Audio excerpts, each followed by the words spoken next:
The SVOA sentence structure is another insightful way to organize information in the English language. Let's dissect each part to get a clearer understanding. First and foremost, the S in SVOA denotes the subject. This is the primary actor or focus of our sentence. It's the entity the sentence revolves around. In our presented example, I serves this role. When we mention I, it means the person speaking is the main focus or the one carrying out an action.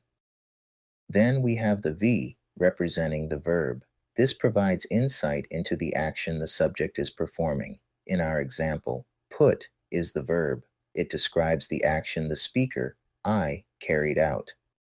Next in line is the O, which stands for object. This is the receiver of the action or the entity the action is targeted at. It often answers the questions like what or whom in relation to the verb. In our context, the plate is the object, revealing what was affected by the action of putting. That is easy to understand. Lastly, we have the A, symbolizing the adverb of place. This component provides additional context by specifying the location or setting of the action.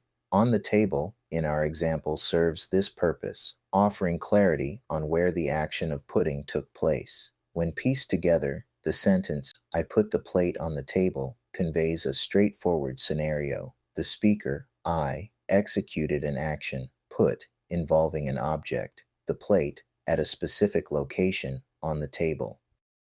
The SVOC sentence structure offers a unique way to convey information in the English language. Let's dive into each component to gain a full understanding. Starting with the S in SVOC, it stands for subject. The subject is the main focus or actor of the sentence, providing context on who or what is taking an action or being described. In the given example, we fills this role. When we mention we, it denotes a group of people who are initiating or performing the action.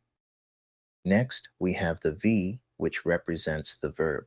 This indicates the action that the subject is taking. In our example, proved is the verb. It signifies the action that the group we undertook.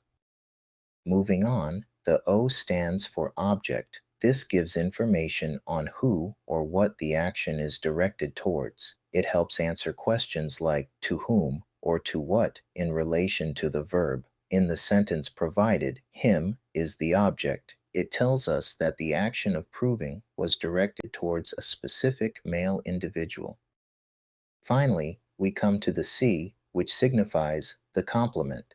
This component provides added details about the object, further describing or qualifying it. In our example, wrong or silly acts as the complement. It offers more information about the state or condition of the object, him, after the action was taken. Piecing all these parts together, the sentence, we proved him wrong or silly, conveys a specific narrative. A group of people, we, took an action, proved, that impacted an individual, him, in a certain way, making him appear wrong or silly. The SVOO sentence structure is a special way to express actions in the English language that involve two objects. Let's examine each part for a comprehensive understanding. Starting with the S, which stands for subject, it represents the main actor or the primary focus of our sentence. This is who or what the sentence revolves around. In the presented example, she takes on this role. When we say she, we're indicating a particular female individual who is taking an action. Moving on, we have the V, short for verb. This tells us the action that the subject is executing. In our example, the verb gives highlights the action the female individual, she, is performing. Next, we encounter the first O, which stands for indirect object. This part clarifies for whom or for what the action is being done. It addresses the recipient of the main action. In our sentence, me serves as the indirect object. It means the action of giving is being done for the benefit of the speaker or the person saying the sentence. Lastly, there's the second O, symbolizing the direct object. This component provides details about what exactly is being acted upon or given in this context. It answers the core question of what regarding the verb. Nice gifts, in our example, is the direct object specifying what the female individual, she, is giving. Bringing all the elements together, the sentence, she gives me nice gifts, tells a simple story. A female individual, she, is performing an action, gives, that benefits the speaker, me, by providing specific items, nice gifts. The SV sentence structure is one of the simplest and most direct ways to express an action in English.